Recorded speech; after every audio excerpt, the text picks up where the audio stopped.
I'm Sabrina Samuels, and welcome to my show, Upfront and Personal. It's my intention to deliver information that will help us maintain a quality lifestyle in all aspects of our lives. So let's get started. Welcome to another edition of the Sabrina Samuels Show with me, Sabrina Samuels, Upfront and Personal. On this edition, we'll talk about God runs a beauty parlor. You know, I was doing a lecture out of town, and after the lecture, a beautiful woman came up to me, and she was a little bit sad.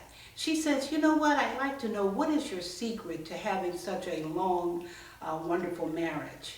And I looked at her and I said, well, why do you ask that question? She told me that she and her husband were going through changes. And I asked her, I said, well, how long have you been married?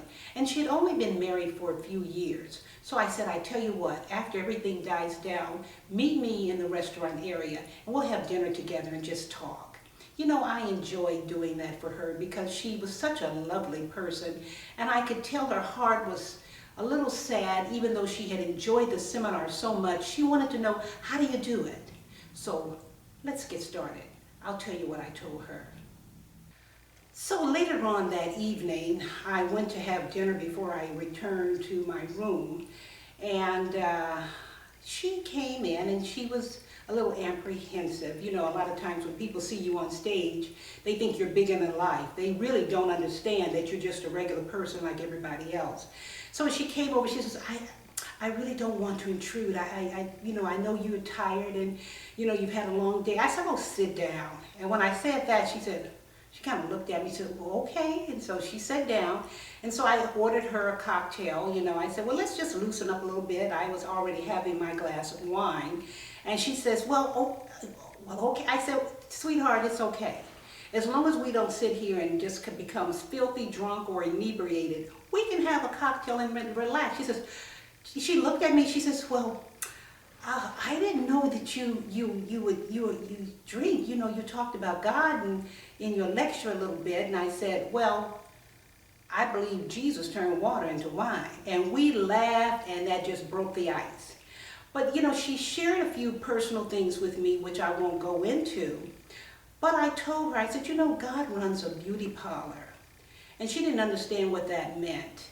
And I said, you know, we talk about our marriage. We talk about how things aren't working. We talk about, you know, different things that the husband might be doing. But do we ever look at ourselves? And so she kind of, you know, had a little, not offense to it, but she kind of leaned back a little bit. It was like, aren't you on my side? And I said, let me tell you something. I've been married for over 32 years, almost 33 years, and at that time my anniversary had not come up yet.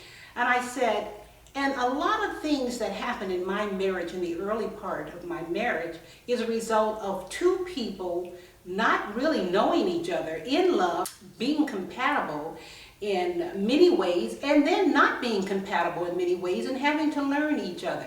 And the bottom line is, when the sex wears off and when people have gotten used to each other sexually and when the excitement wears off, then our minds start roaming. And that should not happen, because sex is a beautiful thing. When you get married, it's called making love. And it's the art of lovemaking. So I talked to her a little bit about that, and she was a little embarrassed at first. I said, girl, look, now you're sitting down here getting some free information. Let's talk.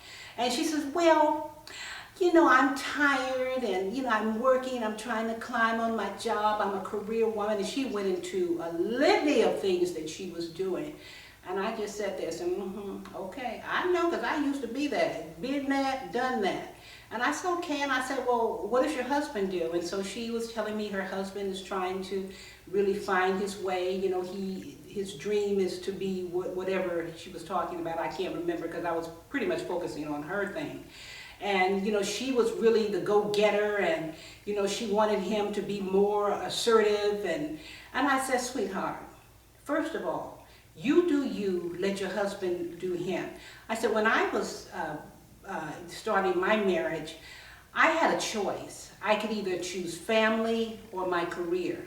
I chose actually family first. First God, then family, then my career. But I wanted all three.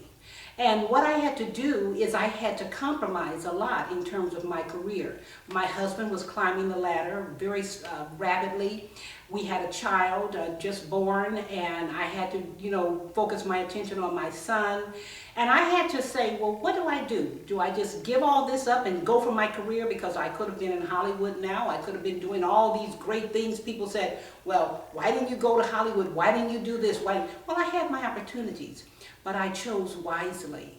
And if I had it to do all over again, I would do it the same way, because God gave me my youth. And this is what I'm sharing with this woman. In other words, you have time, sweetheart. You're in your late 20s, early 30s. She really didn't tell me her age. I said, but you have time to get that career, to make things happen. In the meantime, you need to focus on your marriage. You need to focus on your husband. Your husband needs to focus on you.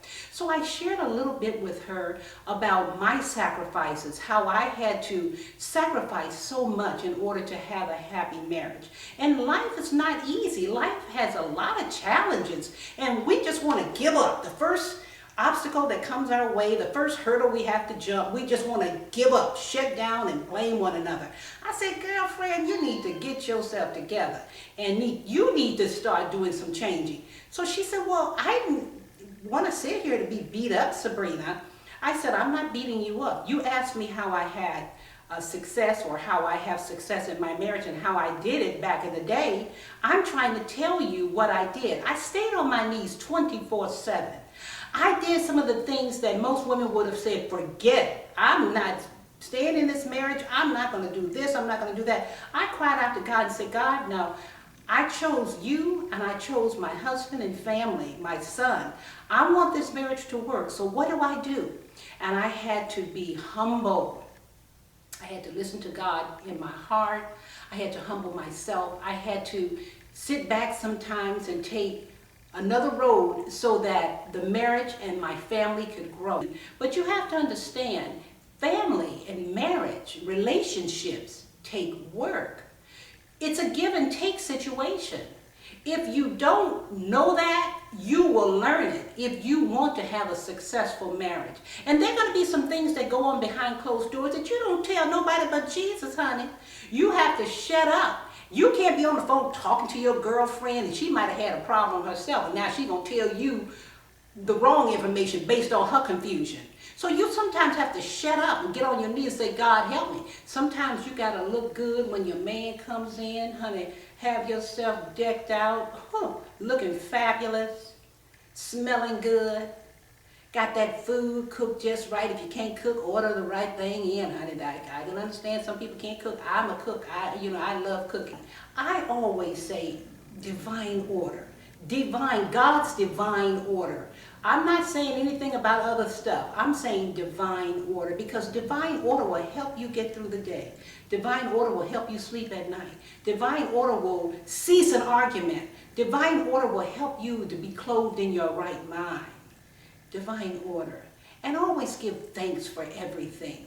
We think to talk about God and to say wonderful things, no matter what religion you are, people are going to be turned off. Let me tell you something, that's what's missing in the world. That's why people are falling apart. We need to get back to the bottom line of loving that power, that energy that made us who we are. And I'm so thankful. I'm not a perfect person. And with that said, I am a very thankful person. And I hope that you are too. Don't forget to subscribe to my YouTube channel. Go to my website, thebeckmanmethod.com, and see what we have to offer. Until next week, I'm Sabrina Samuels, wishing you love, peace, happiness, and our Heavenly Father's divine order. Thank you, and I love you. And I just thank you for tuning in. Bye now.